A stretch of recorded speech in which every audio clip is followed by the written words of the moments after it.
to build an effective media kit, a means to represent yourself as you're having conversations with brands, heck, even for your community so they can better understand what your goals are, what you're hoping to achieve into the space.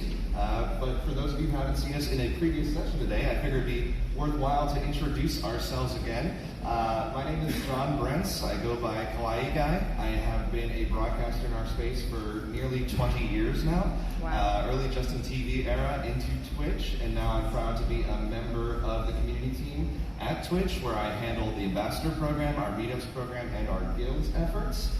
It's been a wild journey thus far, leading into the development of many of these programs that you will see visibly on Twitch. But I'm joined by a fellow broadcaster on stage with me. Oh, hey, I'm Ray. I'm supposed by Ray Apollo. That's actually my real name. I'm making me sound older. I've also been doing this for about a decade. Not as many decades as you. But Thanks for everything. There's a reason I dye my hair now. Let's just say that. I'm a community marketing manager at Twitch. I manage all of the content and education for the Creator Camp, like the stuff that you are consuming here today. So thank you so much for being here. Awesome. So let's dive in. I think they're clapping because we're so old and still going. I can't believe they're still alive. I'm basically Cranky Kong from the Donkey Kong series of this book. But anyhow, we're going to dive in through this process today. We're going to talk about how to get started, how to ultimately represent yourself moving forward. You'll hear a lot of opinions from us as broadcasters, as well as best methods that we have discovered through engaging with brands over the years. We'll discover how you can develop your content to move forward when it comes to the design elements and how to best represent yourself, and then how to add a little spice, which is something my ex-wife always told me I should think about, and that's why they're now my ex-wife. But let's dive in. What is a media kit? So ultimately, this is a presentation form, typically a PDF or a single sheet or an image, that is a visual combination of both your resume, your photo, your portfolios, things that you've achieved, brands that you've worked with, but it can be interpreted in many manners, and similar to a resume, you want to make sure it stands out specifically to you. Because I know if we put ourselves forward in the same manner, people will be like, okay, what do you stand for? What are you about? How do we actually understand who you are? But you're probably wondering, how do I get started? So first of all, we want you to be thinking about what is the means you want to create this. Are you an individual that is well-versed in Photoshop or with Illustrator or other means to develop this for yourself? Many people are like, no, I'm going to need to find a solution for that. We'll talk about a few potential solutions. Obviously, establish what means of contact you would like to have when it comes to outside brands. Definitely something to consider. The emails for yourself that you keep typically associated with your own personal contacts, familial, is typically something you want to keep separate from your brand relationships. Something I even discovered is people sometimes pretend to be the assistant to themselves on their separate email address. So something you can consider as well is actually place it with another person, and I'll describe why in a little bit. Think of your bio. How do you represent yourself in this space? As we talk about these, I ultimately always drive with my why statement. Those of you who were just in my last session, always drive with your why, what is your purpose, then you talk about how you achieve what you do before you talk about what you do. Oftentimes when you're at an event like this, when a person introduces themselves, they'll say, oh, I'm a Valorant player, or I love RPGs. Okay, well there's a baseline there, but who are you? What do you stand for? What is your purpose? That's the thing that's really going to make the emotional core and value for your fans and for your brand relationships moving forward. Also, the representation of your social media, which ones are important to you, which ones are actually open for buyers in the space to support you in. If there's certain social media services that are off limits, definitely don't list them. Even if they have substantial followership, typically what we found is brands will engage you and say, I would like to, involve a few prepaid tweets, for example. I uninstalled Twitter yesterday. I'm now on Threads. I'm removing Twitter from my media kit moving forward because Threads will be a place where they can support. So think about what services you're utilizing. We'll tell you which type of Twitch data to include, which is meaningful in those presentations, as well as discussing the images and branding that you want to place forward. So, as you're thinking through tool options, for those of you who can build it, once again, this is your full control. You have the freedom of that control. However, it does require skill sets that oftentimes can be beneficial to you over the course of your career. Do you know how to use Photoshop or do you Yeah, so Photoshop is something that I brute forced myself to learn because in this space it's something like, if I need to turn something around pretty quick and I can do it myself, I'm done because now I've saved myself a little bit of time, but the time on top that it took to learn it, I see as an investment in myself. Yes, because otherwise it will be an investment in dollar value to someone else. Which is fine. Which is fine. But always think to yourself, what is that time cost benefit? I did this recently as well. I developed a VTuber for myself, which unfortunately my audience was like, we just want to see your face instead. We don't want the VTuber. But it was valuable for me to learn over the course of, it took me about 6 hours to learn how to rig and to build PNG sets, and then I had an up and running VTuber after a day of work. So think of what that balance is for you. Can you apply these skill sets moving forward to other aspects? You can always hire an artist to work with on these. There's plenty of services out there. Obviously, services like Fiverr. You can contact different types of designers through that medium. There's obviously a lot of people who are dedicated to our space in general. Those who you've worked with on emotes typically can extend their services to stuff like this. Obviously, it saves you time. You're working with a professional who has studied the craft, understands color theory and different things you can apply. But ultimately, it's a cost, and there's some lack of control. Yeah, and I said we should probably clarify that. When you say like the lack of control, it's just more of a, you don't get to control the finite things as they're happening. So because if you're paying and working with someone, you do have some control there because this is something they're working with and building for you. So it's also making sure you're actually telling them what you want as well. Yeah, so we'll talk through how to establish that clarity when you're engaging somebody to design with you. There's also the option, which obviously is similar to the groups like Squarespace that develop websites. There are services that provide templates for media kits of which you can download and work with yourself and edit, and then ultimately you'll have a PDF or something to present forward. One note when it comes to templates is if you see a template is popular, I typically advise away from using it because that is being shared across the board in so many iterations that on the brand side, they will be seeing so many of the same design, they may gloss over. Same thing happens with resumes. You want to find a means to stand out, but I would say it's something to consider if you need something today. If you're connected with a brand and they're like, hey, can you send over your media kit? And you get back to your hotel and you're like, I don't want to miss this relationship. There are services available that you can explore. Yeah. Quick example, I'm a big fan of Canva. Canva is a fantastic tool that I use consistently. So, Yeah, Canva has a lot of great design services, so strongly encourage that. Week one, chat, week one. So as you think for this for yourself, as we're going through today's session, as we discuss these design mechanics, I want you to be thinking about which path will you choose. Are you willing to invest the time, the energy into developing it for yourself? Do you want to hire an individual out there to develop it with you? Or would you like to adopt a template and ultimately just get something to market faster that showcases who you are? But let's talk about the content of which you want to showcase there. So essentially, when you're building something, you want people to know, well, who you are. Like you're like, all right, so what are the things that you need? So consider, you need to know your name, a way to contact you, whether it be an email or a phone number, if that's something you're comfortable doing.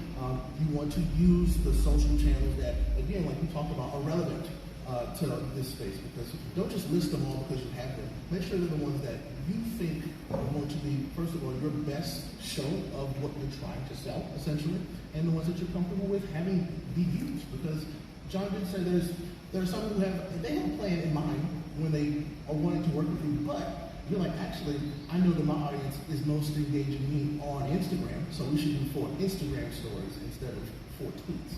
You know your audience better than anybody else, so take that into consideration when you're building it out. Absolutely. And then, of course, whatever channel you want to have here specifically, your Twitch channel, you want to make sure that's there as well, so they know where you want to check out your stuff if they haven't already. Absolutely. A few key elements to think about this as well. We do know a tip is actually a professional business email. I strongly encourage, if you haven't already purchased a domain that is representative of your brand on Twitch, I would encourage you to establish that. Not only does that showcase to the outside brands you hope to work with that you too are also treating this as a professional manner, but that they can effectively trust that you have that understanding going into the relationship. Something I hear a lot from our space, unfortunately, and it's something that I hope transitions over time. I don't want people to purely look at us as, oh, you're a gamer. I experienced this in the YouTube circuit. People just like, oh, you're a YouTuber. We would experience that ultimately the traditional industry would look at us as sort of like a tier below. No, you're great actors, you're hosts, you're improvisers, you're musicians. I want you to represent yourself for the artist you are, not purely for the service. So that's something to consider as well as you're establishing this professional representation of yourself in the space. Yeah, I mean, like you said earlier, this is your creator resume, essentially. So you want to make sure you are making sure that folks are looking at this and they're taking you seriously. So I mean, and when it comes to the email, yeah, Hot Boy Gamer 3-5. Oh my God, it's the number of Master Chief something. Is that you right there? No, I was going to say, what's your opinion on the separation of the creative personality of brand versus personal life? Because I hear this a lot on the split of the two, but at the same time you hear a lot of criticism of, I don't just want to hear about your go lives and your picture of your setup. I want to know more about you, but then you're saying, well, shouldn't that be in the other one? So this is actually a good question. So I'll expand on the question. So it's effectively, what is the value of unifying your personal and your professional branding? Is it meaningful to merge the two, or is it necessary to keep both separate?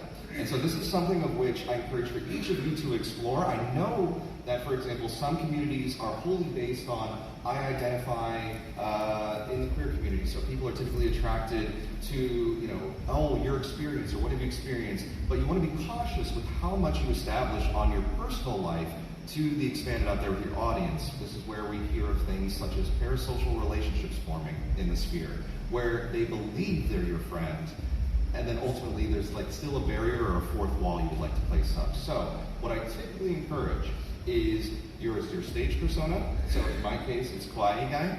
When people see me, they're like, okay, I understand you, your brand, what you're broadcasting is consistent through everything you do. And then John Brent's, what you're hearing today is John Brent's kind of, it's the business speaker and how to navigate the industry. My audience doesn't want to hear me like this. They will tune out and just be like, oh, this is too corporate-y for me. But I would say find the fine balance of your professional persona should have an emblematic of your why that always stems through yourself. In my previous session, I had stated, my current why statement is, I believe the greatest stories are the ones we tell together, so let's tell one today. And for those who want to be in a communal creative experience, they will be attracted into my theatrical showcase, effectively what I do. If you're not, you're like, oh no, I prefer to have a sit back and just do that thing, they may not be attracted to that experience. Before it, my why statement at the start of my career was, I want the world to suck less. It was very pessimistic. It was a lot of talking about politics and aspects going in the industry. And over time, I'm like, this is draining to me, and it's draining to me personally. Although I want good in the world, I think there's another way I can do it. And so think for yourself when it comes to personal and professional. Do I keep it separate? Do I keep it merged? And what tactics you can employ? But a very good question. That is a good question, because I'm the opposite of John. It's what you see is what you get when it comes to social. Because I believe that my brand is me. And so if you don't like me, well, you also do not want to engage with my brand. And that is perfectly fine. But when it comes to comms with those brands, that's separate. So I have my own personal thing where I have my own personal communications, but I have a separate business communications where I do all of that communication there. And that's how I separate things. But when it comes to what they're looking to get, what they're getting when they're working with me, yeah, that's all merged. And that's the balance I'm trying to strike, because I can tell you've got a corporate background, so you mentioned why statements. I'm like, yeah, we're in there, PowerPoint's going through. But I'm trying to balance a creator persona that is a hobby going further, a corporate persona with a Fortune 500, and a personal persona. And almost like everything you do in one potentially could spill over, but also could impact, and you've kind of, it's how you do it, but at the same time, I don't want to be that guy that's logging into 12 accounts. I completely agree. So to reiterate what they just said, they're effectively operating with three personas. They're operating with the streaming persona, the performer. They're operating in a professional capacity of working with corporations, and then there's the personal life factor. Know that your skill sets and your observations and your learnings over the years will combine in all of this. And your why statement won't change between the three, because that's who you're driven from. It's the reason why you got into the space. In my previous session, I talked about it all begins with you.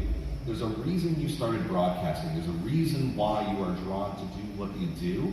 Then you're looking for them. Who is the them? That's the audience you're attempting to attract, which eventually becomes us. It's the group of which is united with the purpose. Where people burn out, and we hear about creator burnout a lot, is they've attracted an audience that doesn't align with them and what they're trying to achieve in the space. We see this a lot with single game broadcasters who want to change games or move into a different category.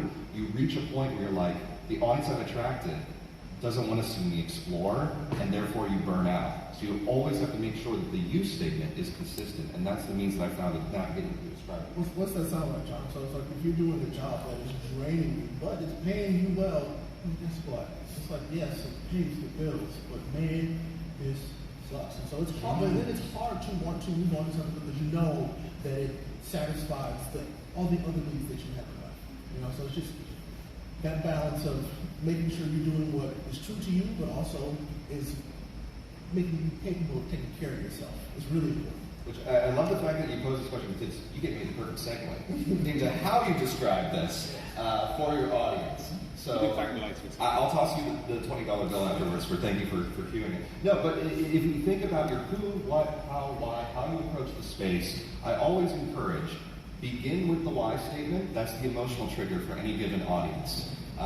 Then you're going to be looking at how you achieve what you do. What technology are you utilizing? If you're a musician, what instrument do you play? If you play a particular genre of games, this is how, like the type of genre I play. It's also the mechanics of which you apply. So for example, if you're in the fighting game community, maybe there's a particular type of fighter that you typically apply. Are you more of a ranged? Are you an up close? Are you a speed runner versus a person who casually enjoys a title?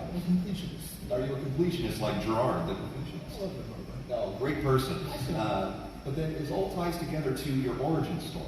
So for myself, I started in basically the game Earthbound, which is now tattooed on my arm, in 1995, led to Starman.net, which led to Fangamer, and it basically, this story about a kid who was bullied and left his town to basically save the world, was what I instilled into myself as a kid, being bullied in a very small town in rural Pennsylvania in the United States, who then basically discovered if I want to explore the world and find friends, I need to leave and explore. And so this game changed my life back in 1995. And so think of those origin stories, and ultimately I have mine tattooed all over myself, but when you see a Triforce, Zelda fans are like, I know what you speak to, I know what you're about and what journeys you've been on. We've been on a similar journey, and that origin story carries through. Yeah. What got you into this? So really what got me this was curiosity. There was an NES sitting in a room in my grandparents' house, and I'm like, well, what does this do? And figured out how to turn it on, and the rest is kind of history from there. I always didn't take, be curious, try new things, but of course that wasn't a very dangerous thing to try, but it's just, I've taken that into everything that I do now, so I'm like, I'm going to try a new game. I love to try different games because, I don't know, I'm never going to know what I like if I don't try a lot of things, except meth, not even once. Yeah, definitely don't do drugs, kids. But no, seriously, it's one of those things where when you're telling that story through literally you. Like, it's like, all right, yeah, this is how I got into this. This is why I'm doing this, because that's who you are. Yes. And like you said, you can also physically tell that story based on your attention. Yeah, no, literally for two of my sponsors, on this side I have Taco Bell. They were my earliest sponsor in the YouTube circuit. God bless Taco Bell. But then also my longest standing relationship is Hello Kitty. And they tattooed me at Hello Kitty Con back in 2013. But I've been working with them for 11 years now. But it stems from the emotional component, not my data, not my analytics. It stems from sharing the same concept, which the Sanrio statement is small gift, big smile. You do something nice for somebody, it'll make the world greater. And so by me believing in that same message, that's what secured the brand relationship, was the emotional understanding and ultimately how I presented myself beyond that emotional understanding. And that you also understood that they were in line with your brand. Yes. So, I'll be honest, it's like if I'm, who I am, which is I play a lot of indie games, I'm not going to be going after a Call of Duty, any type of sponsorship, because that's genuinely not my brand. So it's just go where it fits. Yes. So something that you can do as an exercise on the side is think of the different brands out there that you stand for, that you use on a daily basis, that you would love to partner with because you believe the same thing or enjoy the same concepts. Car companies are very active in the space. If you drive a particular vehicle, it is worth engaging that car company to have a conversation because If you're, I have a Toyota Prius, and it was actually secured from a brand partnership I had with Toyota, where I built them a drivable Toyota Corolla in VR. I didn't know how to do it. I taught myself how to do it. I built them with experience, and it led to me getting a car. Oh wow! Hey Chevy, I would love to draw you a Corvette. Let's make it happen. You know? But think about what are those relationships that align with you and your purpose, because ultimately that makes the conversation easier. I've seen so many times in this space where a brand will approach a broadcaster, and that broadcaster has no idea anything about the brand. They don't know how they would approach. And then take those, your audience knows. And your audience calls you out on it. So this is where when people say, oh, I'm worried about selling out, it always stems again from, do you align with the purpose? Do you use the product? Are you engaged with it? And you can communicate and even adjust, as we showcase the designs in this shortly, for those brands to hit their emotional core or energy based on what they're going for. If you're hoping to secure, for example, an auto sponsorship, and you showcase nothing on your media kit that showcases you're an auto fanatic, or any knowledge or interest, period. then it won't actually secure. So that's really important as we go forward here. Now when it comes to the data side of it, I've seen a fair number of media kits over the years that has just too much data, and you tune out of it. It's even sometimes when we're looking at our own analytics, we will get overwhelmed with the information that we are being provided. So therefore, what is actually most important? So, obviously, since you are all Twitch broadcasters or participate in the Twitch community, lead towards your channel. Tell the story of your channel. Showcase, I encourage average viewership as the primary metric. You will hear this from me in every single speech I give. Follower counts don't matter. There's a reason why. So, every follower that clicks is just one person at one point in time that pressed a button. Over my career, collectively across my channels, it's about 30 million followers. My average viewership is not anywhere near that. It's just one person at one point in time that clicked the button. So as you think of this for yourself, average viewership is going to be a huge data point for you. If you have your general schedule, here's how many hours I broadcast on a typical basis. I do a 2-hour show, Monday, Wednesday, Friday. You want to communicate these key data points that are valuable so they understand who's attending, at what frequency, and for how long. And that's going to showcase the data they need. I know typically we lean on follower counts, and sometimes brands will ask for it. I always push away from it. And I also agree, like, follow counts are fine. You know, they are very visible, like, yes, there's this much potential for this much engagement, maybe. But really, I feel like the most important thing is your engagement. Is your community engaging with the things that you are engaged with? I feel like that is something that, when we're thinking about it, so a really, really close to home example that I feel like a lot of folks overlook is your emails. You can see all the times people are using your emails in your chat room. And if you have an email that you have used a lot, it's like, think about that. If you can say that you have an email that's been used like, tens of thousands of times, I feel like that's a good impressionable engagement metric, because that shows that your community is engaged with you in a way that, yes, we do this together and they understand this. We're a community. Sorry, I was going to say, I apologise for the question. I was going to say, how do you get over the sort of chicken and egg situation where you feel that, especially if you're a smaller channel, the low CCV, despite what else you're doing anywhere else, will almost like to use your resume example. I haven't got a degree, go on. Or certain brands that go, I only care about CCV, where you want to try and get to the door and show the rest of you before that hits in. So how do you get around that kind of element where, if the CCV is not that high, how do you stop yourself going?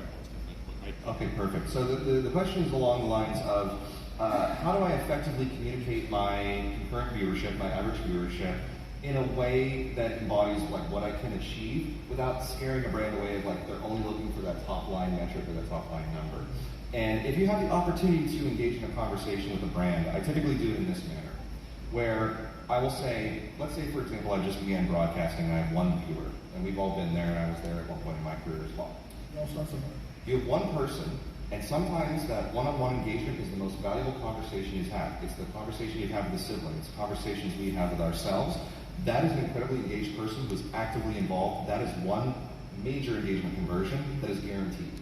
If you have 10 viewers who are present in your community, incredibly valuable. Once again, imagine them as 10 humans. That's the group of 10 of us playing Magic the Gathering in the library when I was younger.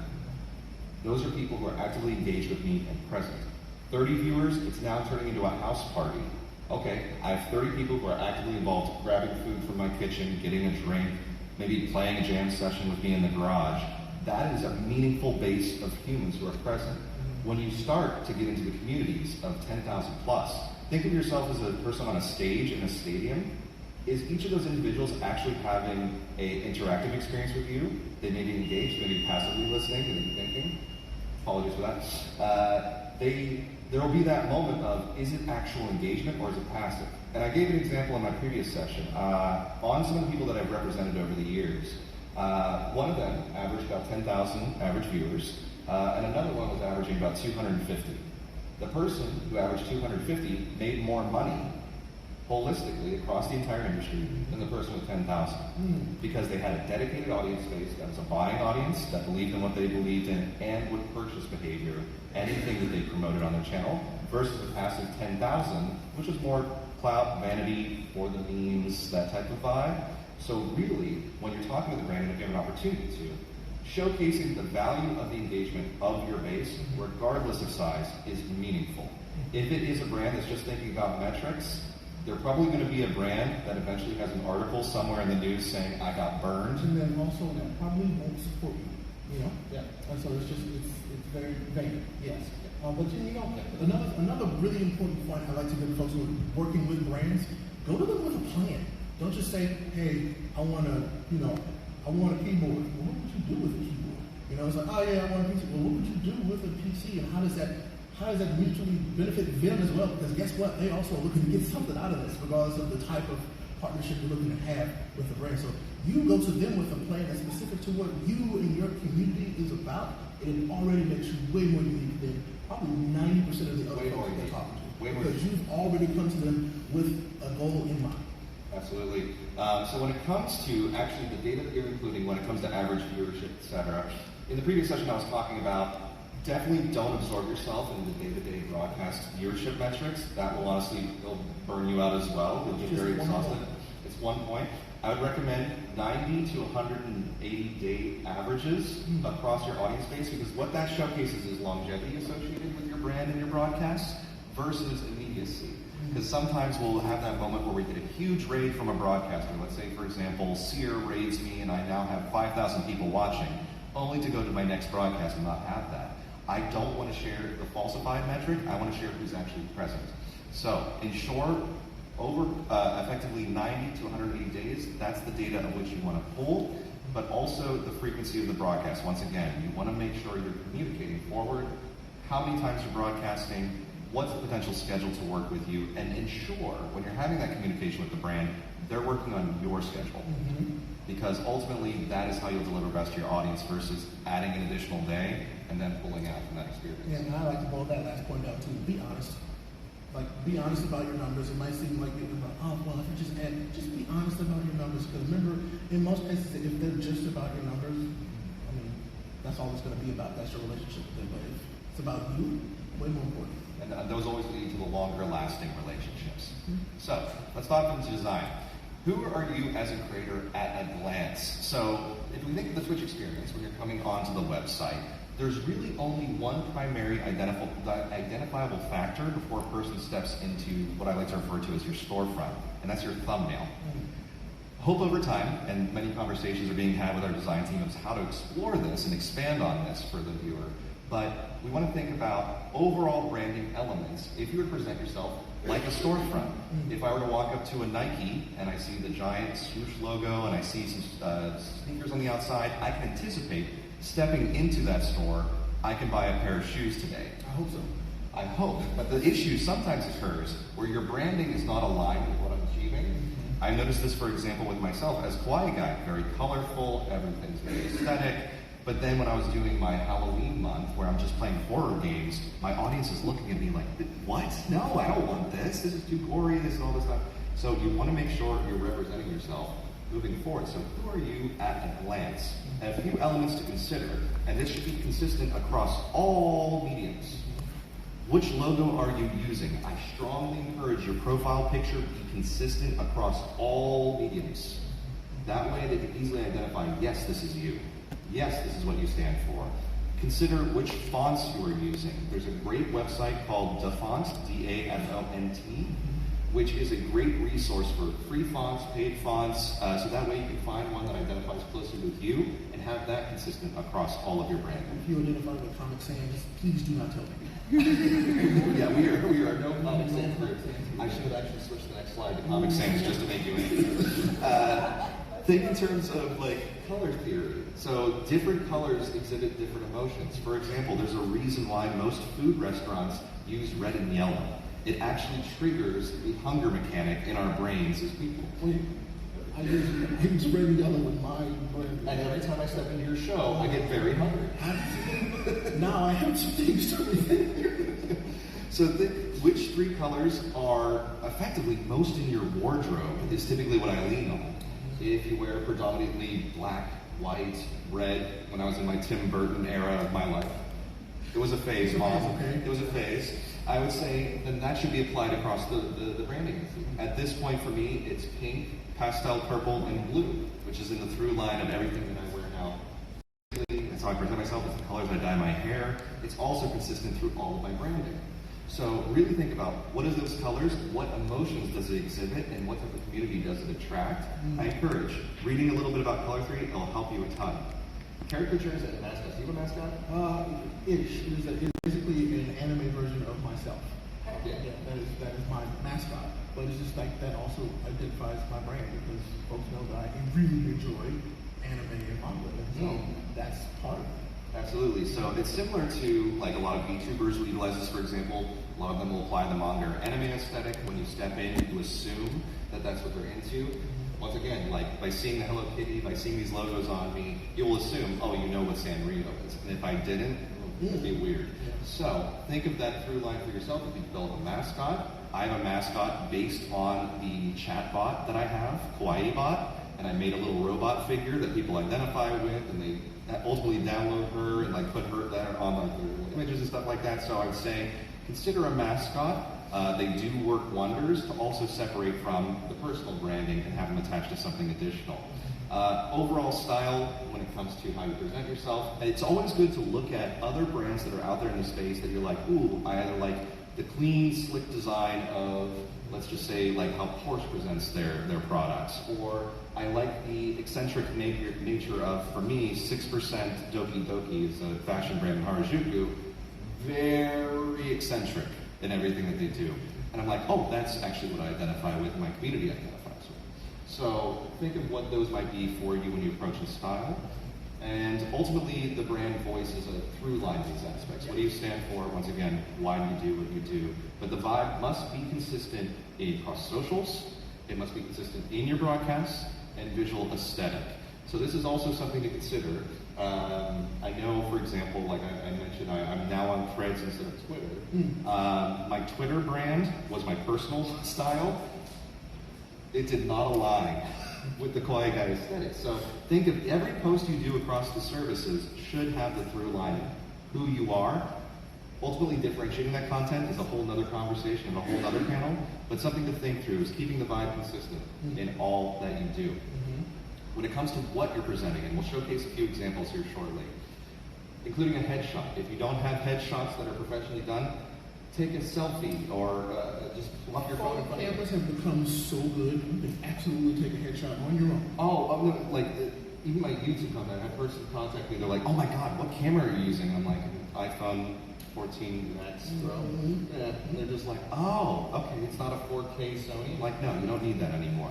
So I encourage you, headshot would be a great way of just showing professional status. Then there's the candids. You can grab these from your Twitch broadcast. If you have a hype moment, if you're known for having a surprise moment and screaming, like give them the expression, like pulling back away from the camera. Give them something that showcases, oh, there's a different energy to the different things you bring to your shows. If you have an avatar, incorporate your avatar. I also encourage including emotes that are incredibly important to you on your channel. Mine, once again, is tattooed. The pixel heart is the symbol that carries through all my community at this point. I include that on all of my branding. It's literally on my cell phone as well. Every aspect of me showcases that through line. So consider what that might be. As I highlighted the screenshots usage, It might also be good to show diversified screenshots across other services. If you've done videos on YouTube, include a screenshot from your YouTube content, because that might be a different style than your live performance content. Or if somebody captured a candid of you performing on a stage, or in my case, sometimes when I'm speaking, I will include those as well, so people say, oh, I don't have to just book you for the one thing. I could actually, like with Samsung, I can fly you out and you can speak with our Samsung Creator event as well. It's like, absolutely, I could do that. So, what would you say is most important from your front? Make sure that you are using the best ones. You know, not just the ones that you think are good. Like, actually, like, you know, kind of test them with folks. You know, ask folks, hey, do you think this would be a good picture on this? You know, engage those reactions, because again, you know, first impressions, best foot forward. You want to make sure that you're putting some of the best that you can into these. So you want to make sure you put, like, the images we have here. It's like that moment at the top looks. I'm like, wow, yeah, that looks very hype. It's very in the moment, and it captures to me what was happening there. And so you want to make sure that you are truly putting your group one of your best experiences so these folks get just even a snippet of an idea of what they're looking to get into when they work with you. Another good example that we have on the slide here is with Deer, who's one of our drag performers who plays a lot of Dead by Daylight. But this captured moment from their meet and greet at TwitchCon showcases, I have fans who come up to me in person, who want to be with me in person. If you have a community meet and greet, for example, or a meetup, or you're part of a charity event, for us in the United States is like, I was an ambassador for Extra Life for the children's hospitals. Being present in a children's hospital with all the crew and the setups that we built for them, that showcases, oh, there's even more efforts behind what you're doing that expand outside the space. So showcase those moments. So if I encourage you, any tasks, get some cool photos while you're here. Being present showcases that you're willing to travel, that you're going to events. That also opens the door for those brands to understand, oh, absolutely, we should tap them for our next experience that we have in person. Yes. So obviously when it comes to layout, think about, once again, the color theory, the colors chosen, which imagery you would like to showcase, the text you're going to be showcasing, and ultimately the delivery. So when it comes to the delivery, this is the through line of how the brand is going to view you at a glance. Let's assume when they open your PDF, they have less than 30 seconds to make a decision on who you are, what you stand for, and what ultimately you could do for them. So it's a good thing. I like how you actually brought up testing it with friends. Making a media kit, making a PDF, and showing it to somebody, and just asking for their gut reaction after 30 seconds will give you a good tell as to what they're gaining from it. Sometimes I would receive kits that has too much text, too many numbers, and I'll look at it and I'm like, where do I look? And the same thing can happen even with broadcasters when you have too many elements on screen or bells and whistles. I typically like to describe broadcasts in this manner, and actually you can apply it here as well. For every show that you do, there's the foundation, there's your additives, and then there's your distractions. I came up with this after I had a horrible night broadcast one night, and I was trying to figure out what went wrong. The foundation, what is core for everything you do? That's typically you.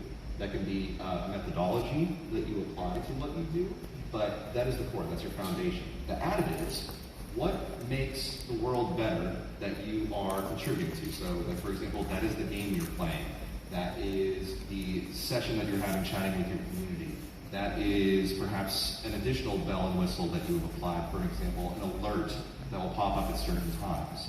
But then there's the third component, which is the distractions. At what point in your broadcast is everything you having present actually distracting from what you intend? If you have your chat running and you're not talking to chat, why is it on screen? If you have alerts that are showcasing constantly with sounds that repeat, and it's pulling you out of the broadcast to a point you can't speak because it's just... Please listen to that, because there are a lot of folks who just like the alerts are fun, but they soon become overwhelming and truly ruin the immersion of your stream. So please just take note of your alerts. It's just like a side tip. Make sure your alerts are not as intrusive when you have people coming to your stream for the first time. Yes, yes. Be mindful of your distractions. And in the same case here, when you're presenting the sheet forward, if information is being added just for added sake, it's probably a distraction from what message you're trying to show.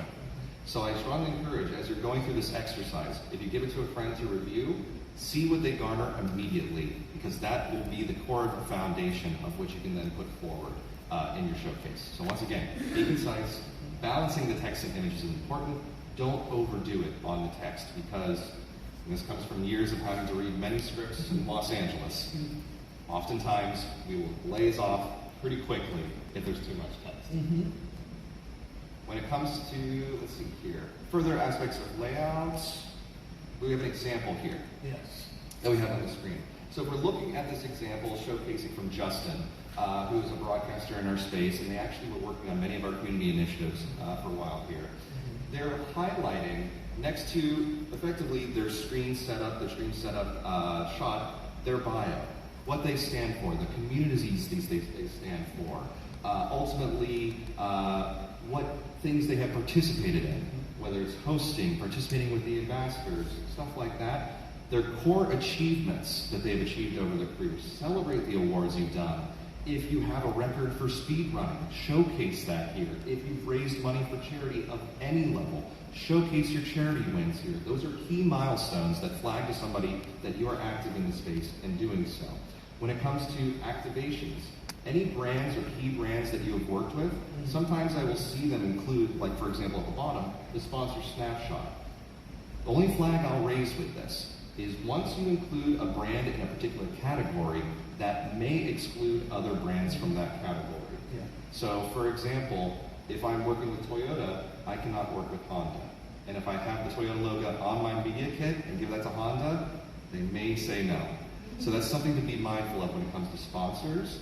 Game publishers are a little bit more open when it comes to these aspects, but especially when it comes to telecommunications, auto brands, others within the outside sphere of products we use on a day-to-day basis, something to pay mind to because it may actually carve out those issues. Yeah. Have you ever experienced anything like that? I'm not necessarily experiencing anything like that. It's just more, I would like to kind of point out something about this one here.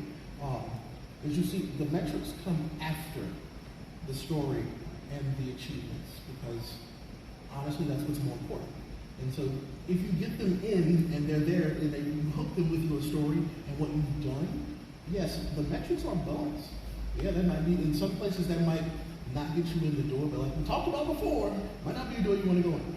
But you just, I lead with you because you are the one who will be representing that brand if they choose to work with you. Not your numbers, you. Exactly. All right, so let's add a little fire, a little spice to make it nice, as they say. Achievements, as we were highlighting, the awards, the milestones that you've achieved over your career. It's worthwhile, I mean, in the same way that we present on our resumes, where you come from collegiately. If you attended a further schooling or university or vocational school, or if you have other skill sets, this is an opportunity for you to showcase this. I've actually found, because of my relationship with Carnegie Mellon, some brands have engaged me because they were fellow alumni, and they were like, I would like to work with you. I think it's worthwhile to highlight those in addition to skill sets. If you can juggle, if you're a fan of cats, if you have a musical talent, whatever those might be, include those because then that allows the brand to think a little bit more creatively about how they'll approach it with you. Right. If they purely approach with the aspect of, I'll just play my game and move on, probably not going to land as strong as they're like, oh wait, hang on, you're a cosplayer. We see that you enjoy making cosplay. Instead of just playing our game, would you rather make a costume based on one of the key characters, and that's what ends up being the brand deal? That worked very well for my clients when we're working on Final Fantasy. Yeah, question over here. Yeah, also, for example, for academic skills, for example, while the Yakuza told about the history of Japan. Could I actually have you step to the mic real quick, by chance? We'll need a translation. No. It works? Yes. Yes, we're good. No, I speak English, don't worry. Oh, okay, No, great, what I was asking is also academic skills can be, for example, because the example was I play, for example, the game Yuga Gotoku Yakuza, and I told about history of the economic history of Japan or Japanese history because I studied that for my second degree. Yes, so that's something that you want to showcase to them and tell them about that experience. Yes. Also because sometimes, you know, they want to see more the artistic thinking, and then sometimes have the academic stuff say, oh, look, it's the old guy with the goggles that tell me, hey, where is the history of the major Japan with this and that. I'm always scared. Or it can be also a skill to set on achievement list, for example. Yeah. So I would encourage, if you have that experience, let's say exploring the world, or if you've lived in different territories, you have that type of work experience that expands beyond what you do in your broadcast. I would strongly encourage you that beyond the achievement section, I would say it could even just be a section about my life. And that way that tells a person, oh, you know, I expand beyond like the sponsors and say, oh, well, I worked for a period of time with Square Enix on Final Fantasy 15, or I actually explored and lived in Japan where I learned how to craft, I don't know, you could say, learned how to craft katana with an old blacksmith that was there. Like you could obviously showcase all these stories to them, and what that tells is you're more than just the performer. You have life experience. You're well versed in those experiences, and if anything, it personifies you. It's something of which, honestly, I'm very grateful we have events like this again, because when we were all in quarantine, people didn't know who worked at Twitch. I see that a lot on social media. I don't know who's there. This rehumanizes us. This showcases that we are real people with real purpose who want those things. So I think that's a worthwhile of saying, this is my life, this is what I've explored, especially as somebody who's had experience. So I think that'd be a good way to approach. Yeah, it gives a good way to give life to your passions, because you know they want to know what you're passionate about. And if that passion aligns with what they do, you might have a winner. Exactly. So I want you to think about this for yourself. What accomplishment are you most proud of? And I want you to highlight that. Whether it was a charity broadcast, it could have been that you had a subathon that was initially going to be 12 hours, 24 hours, and ended up being 30 days. Oh my God. Celebrate that, because your audience pushed you forward in that fashion. Please get sleep, by the way, as broadcasters. Please don't do Take care of yourself. But if you had a moment with your community that was that long extended, or if you found something that was incredibly positive, like let's say, for example, you built your Discord to even larger than what expands beyond your broadcast. Showcase that, talk about that. But I want you to highlight in this sheet what accomplishment you're most proud of. And when it comes to demographic information, I know this is something I hear a lot. We would love stronger demographics on Twitch. Believe me, coming from the YouTube sector, yes, I would love more in-depth demographics. But when we think about what is important to showcase on here, it typically will stem down to location, because obviously we can see based on territory, where folks are tuning in from based on country, but also you want to highlight which service mediums they watch on. Are they watching on mobile? Are they engaged on desktop? Are they watching on console? Brands want to know this because that will also change ultimately their strategies, because they have individual finance strategies for each of those services that they want to think about. The companies are obviously connecting with you because they want to market to your audience and know that first and foremost. And you know what your audience is receptive to. So as you're striking the partnership, you want to make sure you're communicating to the brand, hey, this is what we stand for, this is what we buy, and the best alignment always comes from having that useful combination. One tip, and this is something that people typically will do in these presentations, is we know that outside services may have deeper analytics. I know, for example, Google has very extensive analytics down to, in the United States, it's down to the state, age, sex. Yeah, like I have all these analytics. Welcome to use those, because oftentimes you'll see cross-conversion if you're currently seeing that in viewership. For example, if you are creating content on YouTube and you see people in your Twitch chat, I found you through that, or they're commenting on that, oftentimes you're going to see a relation between the demographics. It's worthwhile to communicate the information that you have from other services into this as well. So I encourage you to do that. Another thing you can do is you can poll your audience by using your own created Google Forms. I honestly encourage all of you to do this if you haven't with your communities yet. It's a good opportunity to collect feedback. What shows do you like? What are you enjoying? How often do you tune in? Are there other people you watch?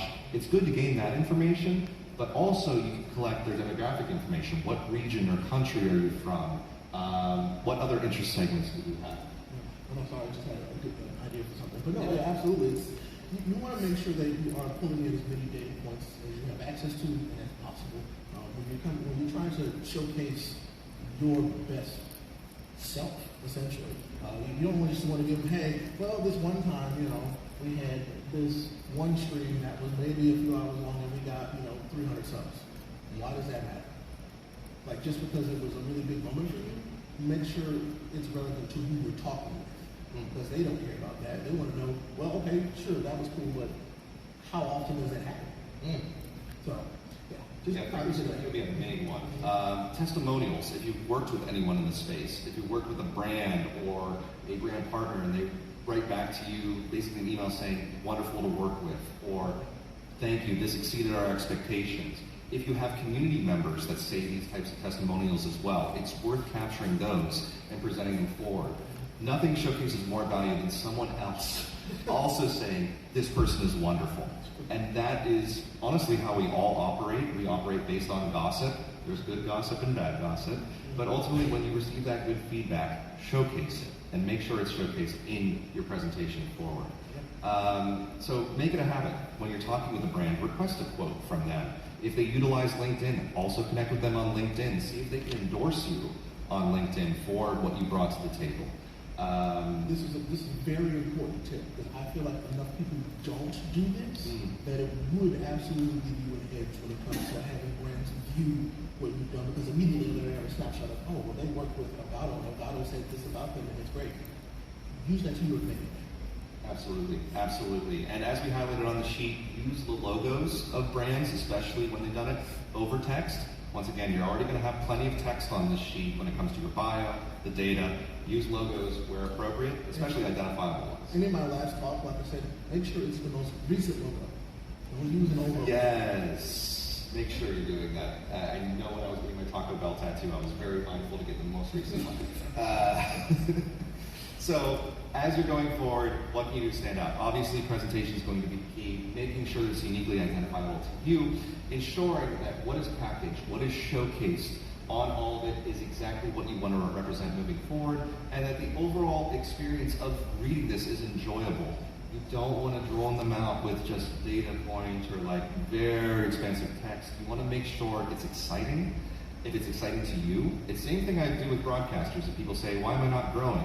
Would you watch your own show? Would you stay tuned for 2 to 3 hours watching you? Sometimes that's a hard pill to swallow. And sometimes it's hard. But that just means, oh, I could be doing something a little bit extra or beneficial to keep my own interest as a broadcaster in myself. So think of that for yourself. Also, this is something I said in the previous session. Know that the market is filled. Obviously, because we're talking about our phones can now capture content, I could be broadcasting this session from this phone right now. Like when we think of that, because of the ease of access and all of this, you need to find what is your unique identifiable version of yourself. You cannot be the next somebody. In fact, if any of you ever pitched yourself as, I want to be the next blank, I've tuned out. I want you to be the first you, and you're going to be larger than that.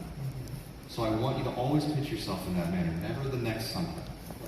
Yeah, because if I'm a brand and if you say, oh, well, I want to be the next XYZ, it's like, well, I would have just gone to. I just buy that. Yeah, instead. So Exactly. just flaunt you. Exactly. And now when it comes to industry trends, obviously there's constant shifting. Every week I feel like there's a new OBS update, or I need to incorporate a new mechanic into my broadcast, or a new alert system, all of these different factors.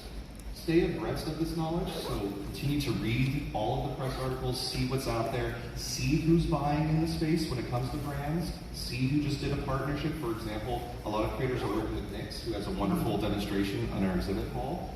That is somebody, if you're interested in the makeup community, have a conversation with them. They're actively a sponsor in our scene, hence why they are here. I know Shure microphones, for example. I use a Shure SM7B microphone on my broadcast. Shure is here. Have a conversation with Shure if you are a microphone user of their brand. So pay attention to what's happening in the space, who's buying in the space. And I am aware there's a lot happening in the world economy right now. A lot of sponsors, a lot of brands are kind of holding the money close to their chest. I know that won't be forever, and something that we all have to accept as broadcasters is this is our career, the entirety of the business. It's never been any different for any other entertainer out there, but I don't want you to ever think, oh, I've bottomed out, or I've plateaued, or I'm not growing. Instead, place this visualization. I'm a plane, and sometimes I'm taking off, and sometimes it's great, we're going to a great destination, but guess what? Sometimes you have to land and refuel, and it's fine. You're just taking a break, it's taking a moment, you're recharging to take off again, because each of you will take off again. Spirit. Always is. Yeah, exactly. So, as we leave today's session, think about what is that first thing that you want to do with your media kit? Do you want to get one produced quickly? Do you want to take a bit of time and energy to think about your color branding, the theory, your logo development? Think about what stage you're going to do next, stepping out of this, and then just charge forward and make great moments happen for yourselves. Make sure that you like it, first and foremost. It's got to be something you like, because why would you try and sell something that you don't really like? Yes, it just would make no sense. We have about 5 minutes. I would like to open, we have questions. We have microphones here at either stand if anybody has any questions. I say go ahead. I don't think we have people who are... We don't have an ability to run them, so Just come up to the mic. I think you mentioned something along the lines of news aggregators for Twitch content creators. What would be one of the main resources for following news about industry trends? for following industry trends. So I would recommend a few resources. Hollywood Reporter is great. So Hollywood Reporter, Tube Filter is another one that operates in our space. I know there's a lot of publications. It feels more like tabloidy to me, but there are services like Dexerto and other websites that are starting to pop up that tell news of our space. So I would encourage reading those. Also, so a lot of these browsers have like what are you interested in kind of deals. Also put them in there because they give you like the latest. Thank you so much, Sweet Water Rain.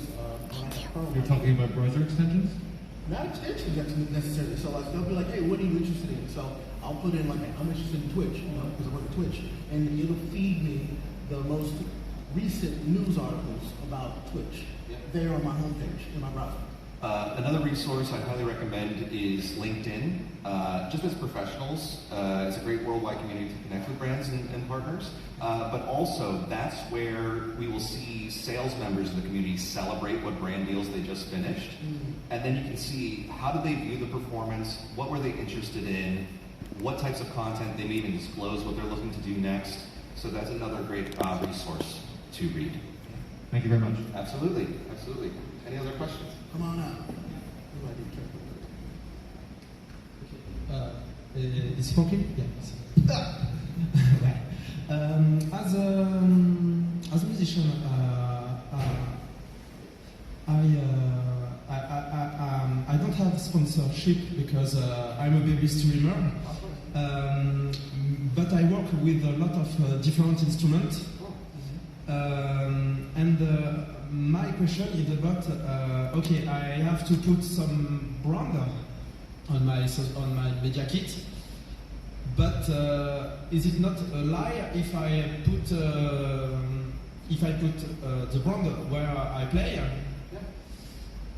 but I will never communicate about this? So there's a few elements there that you were describing. So one is because you're a musician across tons of instruments. I think it's worthwhile highlighting as the key. This is all of musicality I apply, but also the style of music that you're applying to the space. So for example, some of my broadcasts, I do DJ sets. I play house music and future funk on my broadcast. So I attract a very particular type of company, so I work with a few of like the brands that are in that space, in that sphere.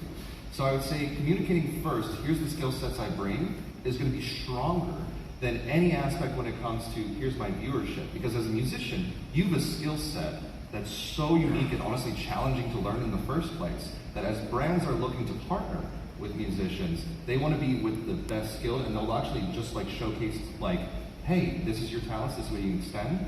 It would be worthwhile, and this is something I encourage you to do as well, if you can, add a QR code to one of your best performances as a musician. So that way they can scan it on the media kit and then go straight to seeing you perform. There was a wonderful vocalist I discovered on Twitch called Wax Wayne, who's an acoustic, beautiful, soulful singer, and they started including that would drive straight to their performance. And so I would encourage that as well, to showcase that these are the skills I bring to the table. Know that the viewership will always come when it's a brand engagement, because typically they will do additional media spend to get more viewership inbound to your broadcast. So it matters more to have your skill set first.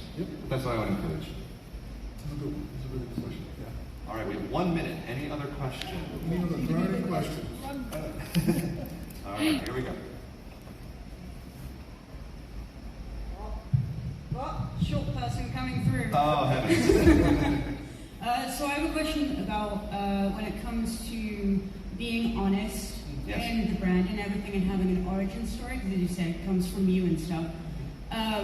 The question that I would like to pose is, if you have a slightly more tragic, Sure. like origin story, how do you like play that in a so that it's like welcoming and doesn't feel, I don't know. Oh, no, of You know course. what I mean? I know what you mean. It's like you don't want to come and say, "Woe is me." Yeah. You should work with me because of the, and that's not it. It's like that is a part of your story. It's not the story, you know. And so it's like, yeah, that's a part of what made you who you are. Those events are just what they are. They are events that made you who you are, but that doesn't tell your entire story.